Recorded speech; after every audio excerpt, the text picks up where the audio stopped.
I'm Vik Hothi, and over the past 3 decades, learning, training and researching the martial arts has been my life's passion. In 2017, I had a life-threatening illness, and using all of the attributes I had developed through diligent martial arts practice, and in particular the Weng Chun system, I was able to make a full recovery. As a result, I wanted to do a project to give back to this wonderful style of Kung Fu. It's because of this, I made the decision to take my students over to China to interview the leading experts of the main lineages of Weng Chun, all in an effort to bring some clarity to the system, especially as there are many outside influences detracting it from its true essence. In the following videos, I'll be asking a series of questions to the various Sifus to get a better understanding of the history and establishing a baseline for what the Weng Chun Kung Fu system really is.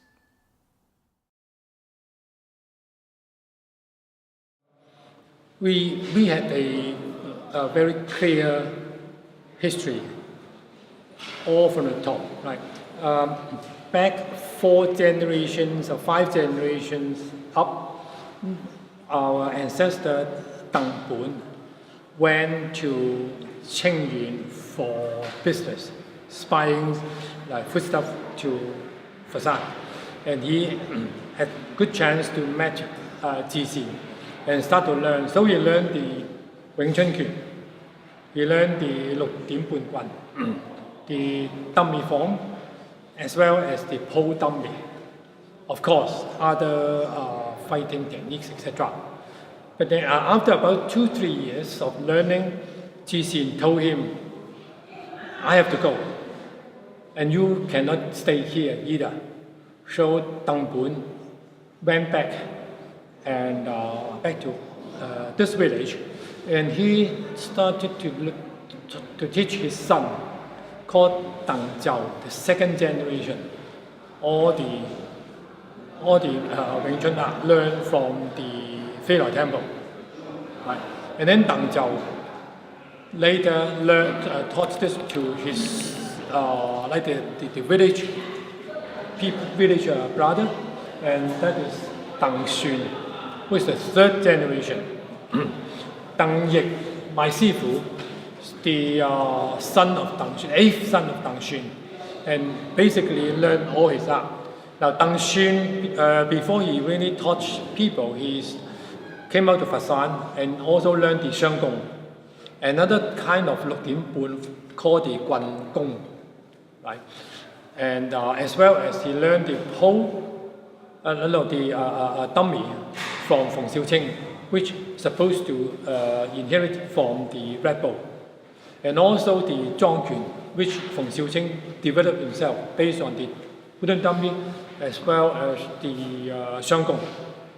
So he taught all this to Tang Yik, and Tang Yik came to Hong Kong in about 1940, 1950, and all the way start to teach in Fasan, in Hong Kong, until 1980 to 90, when he came back to his home village, and finished his journey. Sure. Right.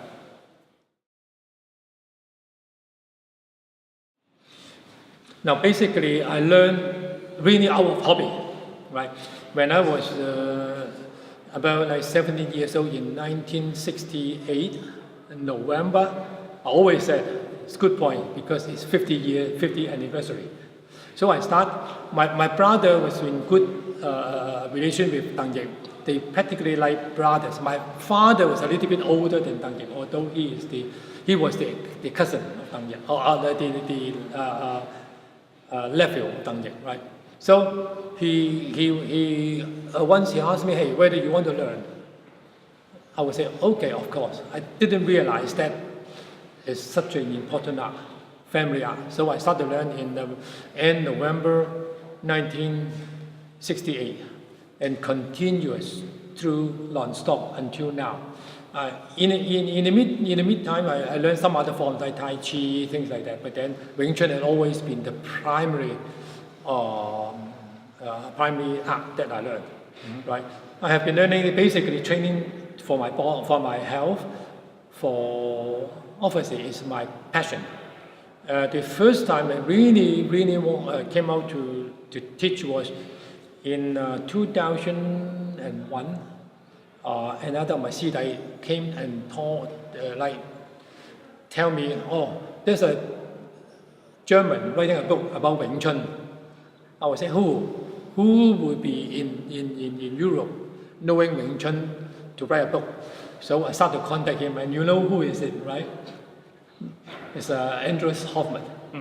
So after a few email exchange, I told Hoffman, yeah, I got all this video of Tang Yik. Now Tang Yik is so good that he left all his art in video form.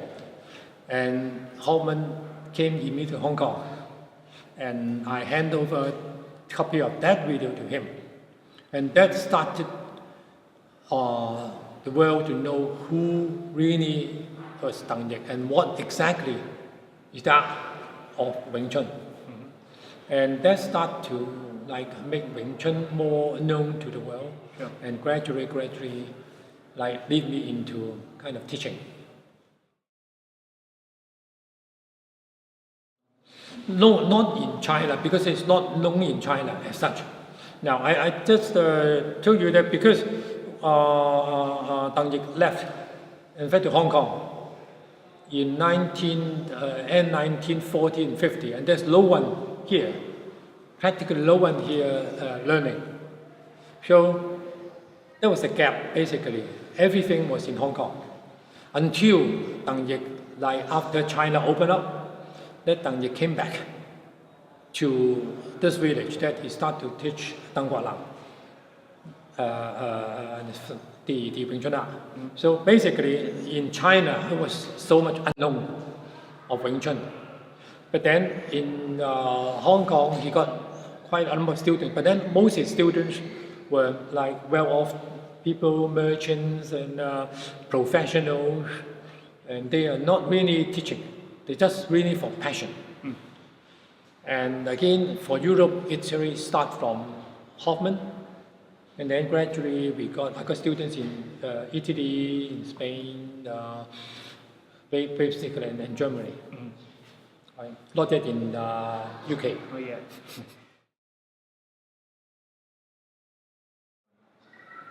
Now, basically, initially, it helps me to improve my health.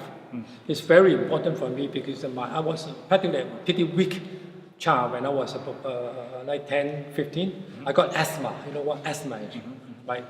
And those martial art training helped me to improve my health, strengthen my mind, and also it gives me something, right? Something special in my mind. Hey, I got something more than just reading book, or I have something. I tell other people saying that, okay, I know Kung Fu, right? I'm at least a bit special, right? And more as I find my health is improving, that sort of leads me more and more to continue training. And actually my work is very stressful. I work as a consulting engineer, and in Hong Kong, because of the development pace, it's very much of a stress. Right. And martial art training helps me to overcome that kind of stress and stabilize my mind. But then the other point is when before Tang Yik moved back to China, to his hometown, he asked me, this is good things, and this is good things from the ancestors. Help me to keep it. Right. Right. So, and I said, okay, yes, I promise. And that drives me, or that drove me to teach, and hope that I can teach as far as much possible the true stuff that he taught. And as you say, well, I have no reservation in talking to you, right? And I'm not doing it for money. Basically, this is the family art. I really want it to be maintained, and hopefully it will spread out. No, I would say at least 90%, right? At least 90% towards that. But obviously, Tang Yik has been learning since he was a real child. So a lot of power he has. I will not be able to do it. Right? It's that kind of difference only. But then the thinking, the form, as well as the application is the same as what I learned. And one thing is good that, as I said, Tang Yik left all this video, which he did it when it was about like 55, 60. So it was like 1970 something. And when you compare what I did with him, the difference is only the level that I may not be able to achieve, particularly on the pole, but not the form, the series itself. Right. Okay. And I believe that Tang Yik, learning from his father and been so faithful to the form, will not change anything himself. Now, what Tang Yik told me was Weng Chun. The purpose of Weng Chun is not for aggressive attack. Weng Chun is really for self-defense, self-rescue.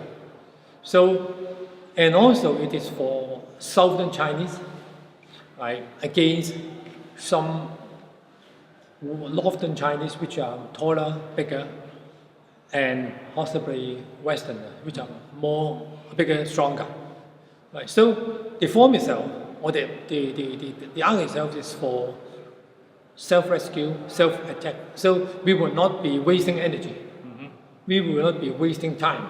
So whenever we want to react, we just quickly come in and finishing. We don't worry about being hit once or twice because it's not a combat pointing, right? So long as I can survive it and save myself, rather than being like killed or locked down.